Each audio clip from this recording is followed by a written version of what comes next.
China in turmoil, floods sparked massive mudslides, homes buried, survivors missing. It happened without warning, a crack, a roar. Then the dam exploded.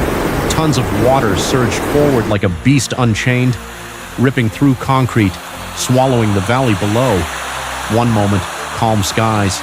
The next, a tidal wave tearing across villages, highways, and entire city blocks. Alarms came too late, evacuation plans forgotten. People ran, but the water was faster. Cameras captured the moment, a wall of liquid fury, a line crossed that could never be undone. This wasn't just a flood, it was a breaking point, a failure of steel, of system, of trust. And from that moment on, nothing was safe. Not the roads, not the homes, not even the mountains. China's nightmare had begun. The water didn't stop at the dam, it hunted everything downstream. Bridges snapped in half like twigs, roads crumbled beneath the weight of rushing chaos. Highways turned into rivers, tunnels became traps.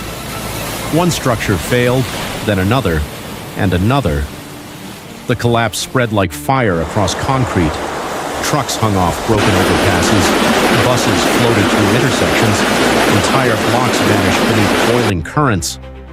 What once held a nation together, steel, stone, systems fell apart in minutes. There was no path forward, no way back, just wreckage. And still, the water came, faster, deeper. This wasn't just a natural disaster, it was a man-made chain reaction, and every broken bridge told the same story. We weren't ready. City streets disappeared, rooftops became islands, subways turned into tunnels of silence, the skyline blurred beneath rising water.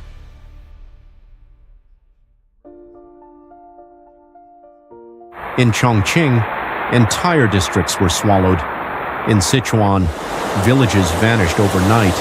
Glass towers reflected only sky and flood. Cars drifted like toys. Elevators stopped mid-floor.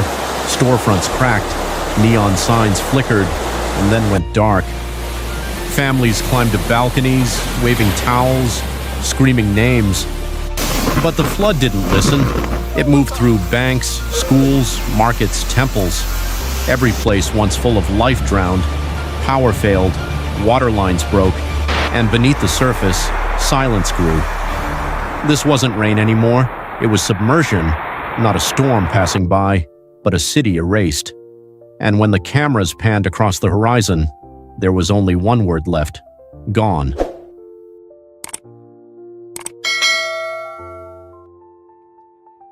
The flood didn't knock. It came through the floor. It rose past shoes, soaked into bed sheets, climbed staircases without pause. Fridges floated, sofas turned sideways.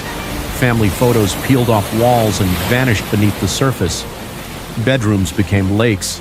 Kitchens drowned in silence. There was nowhere left to run. Doors wouldn't open. Windows shattered under pressure. Grandparents sat on tables. Children clung to curtain rods. In the dark, people whispered prayers not for survival, but for a way out. But the water didn't care. It filled every space. It claimed every memory. And by the time dawn came, there was no home. Only rooftops, and silence, and the sound of water rising still. People fled to the mountains, hoping height meant safety. But the hills had secrets. Rain soaked the soil for days. Roots loosened, rocks shifted, and then collapsed. Whole slopes peeled away like paper. Mud roared down valleys at lightning speed. Trees snapped, roads vanished. Homes perched on ridges were crushed in seconds. Screams echoed, then stopped. In Guangyuan, entire hamlets disappeared.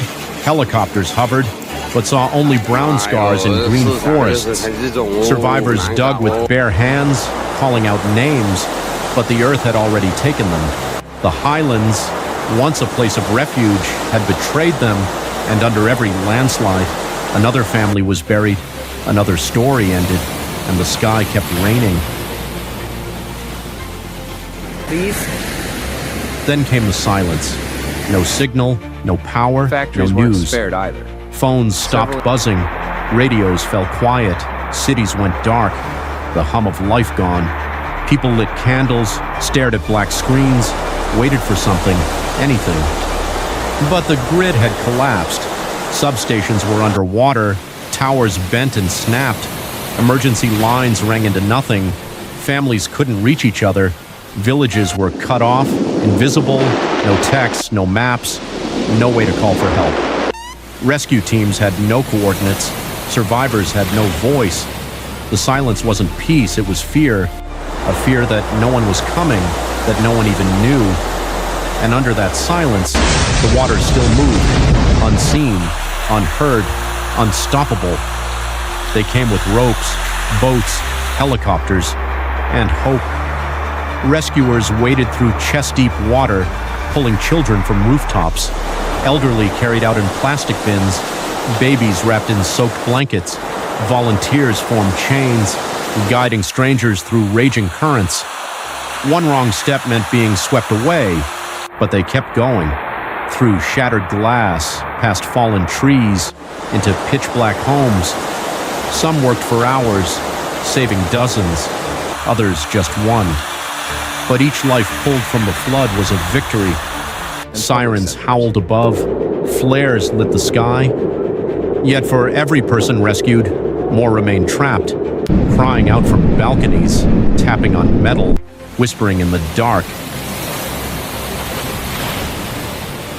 This was no orderly operation. It was chaos. It was courage.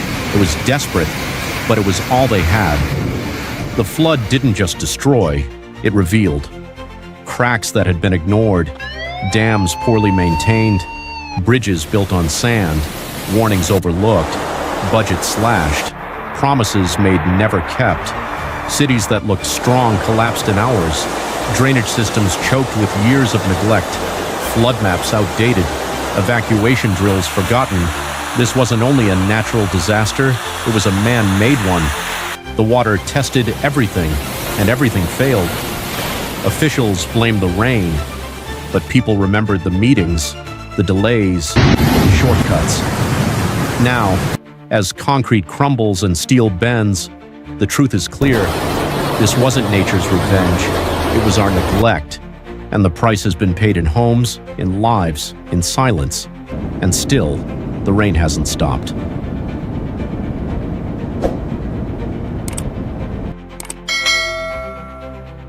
When the water receded, it left behind more than mud.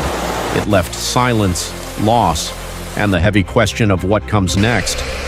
Streets became graveyards of memories, homes reduced to frames, schools turned into shelters. Yet amid the wreckage, people began again, sweeping, lifting, rebuilding. A shopkeeper rescued one sign, nailed it back above a broken door. Children drew rainbows on soaked walls. But even as volunteers handed out warm rice and dry shoes. Engineers sketched new flood defenses on torn paper.